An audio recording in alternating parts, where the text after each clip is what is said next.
Vice President Joe Biden is in Asia to reassure Asian leaders that the U.S. will get its economy and its debts under control. Biden's first stop was China, which owns more U.S. debt than any other country in the world. Biden urged the Chinese not to bet against the American economy and assured them that their holdings of U.S. debt, which equals nearly $1.2 trillion, was safe. In response, Chinese leaders stated that they were confident that the U.S. would get its economic and fiscal house in order. But a commentary from the official Chinese news agency, Xinhua, pointed out that actions, not just pleasant words, were needed to fix the U.S. economy and cut budget deficits. Biden came at the invitation of China's Vice-President Xi Jinping. Xi is widely believed to be next in line to take over China's top political position, head of the Communist Party, next year. To give us more insight into Biden's visit to China, we're joined today by Nick Constaneri, an analyst with the Eurasia Group, a political risk research and consulting firm. Thanks for joining us today, Nick. Thanks for having me, Yul. So the first question I have is, what was the real purpose of Biden's visit, and was it successful? The most important thing from the U.S. perspective was to get some face time with Xi Jinping.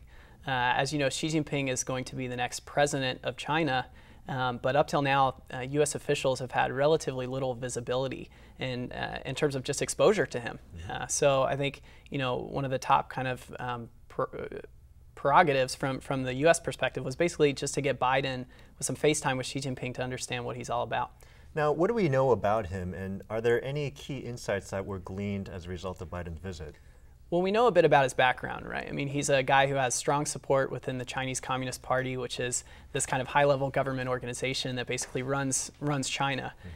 His father was a famous reformer in the 80s who served under Deng Xiaoping, who was the reform president who pushed China into the reform and opening period in the 1980s. But short of that, we don't know too much. And I think especially there's a big question about his foreign policy perspectives because, obviously as the president, he's going to be the guy who's in charge of managing China's relationship with the United States. Right. But we honestly don't know too much about what he thinks about the United States. So I think that's why it was a big question. Did we learn anything new as a result of Biden's visit? Yeah, in my opinion, one of the most important deliverables to come out of this trip was some public statements that Xi Jinping made about the U.S. economy.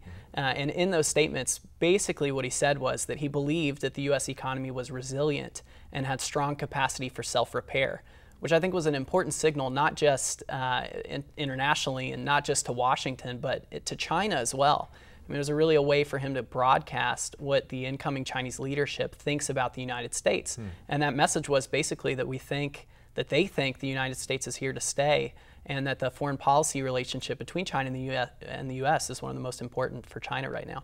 Are there differing views on that issue internally within the Chinese leadership? Contrary to popular belief, there's a very interesting internal debate going on in Beijing about the United States and about the financial crisis and how the leadership should think about U.S. resiliency and capacity to project economic and political strength globally over the next 20 to 30 years. What do the different camps believe?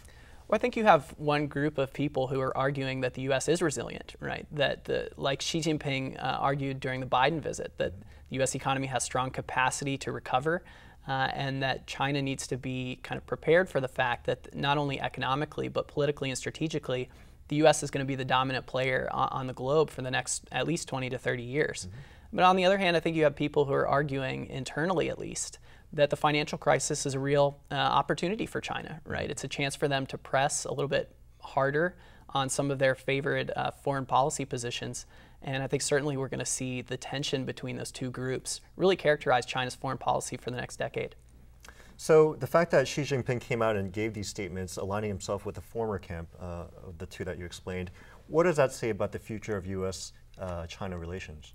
Well, look, I think there's one fundamental truth in the U.S.-China relationship, and that truth is that these two countries are stuck together, right? I mean, for all the talk about economic reform in China, for all the talk about consuming less in the United States, the fundamental truth is that we're stuck together, right? China still buys billions of dollars in U.S. debt.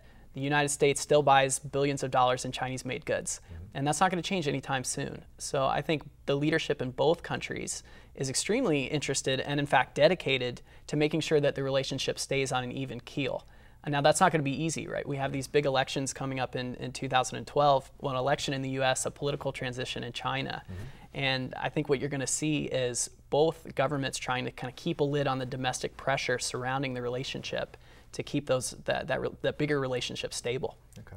Now, Biden also went out of his way to affirm the strength of the U.S. economy and the United States' ability to honor its debts.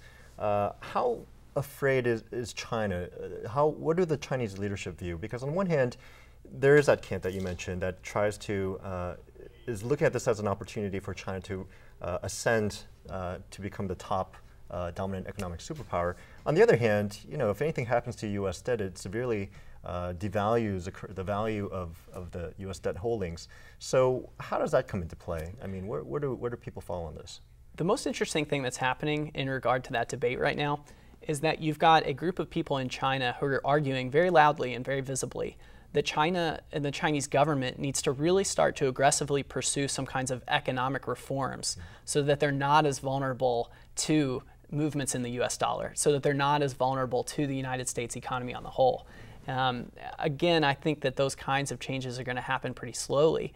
But even if you watch the currency markets the past 2 weeks, the Chinese currency, the renminbi, is actually appreciating pretty significantly over the past 2 weeks. And I think that might be a part of the story, that they're thinking about how can we change this so we have less vulnerability over time. Great. Thanks so much for stopping by, Thanks Nick. for having really me. Appreciate it. Yeah. That was Nick Constaneri, an analyst from the Eurasia Group. Link TV is the only U.S. network dedicated to global and national news, uncompromising documentaries, and diverse cultural programs. Programs which connect you to the world. To learn more, visit linktv.org.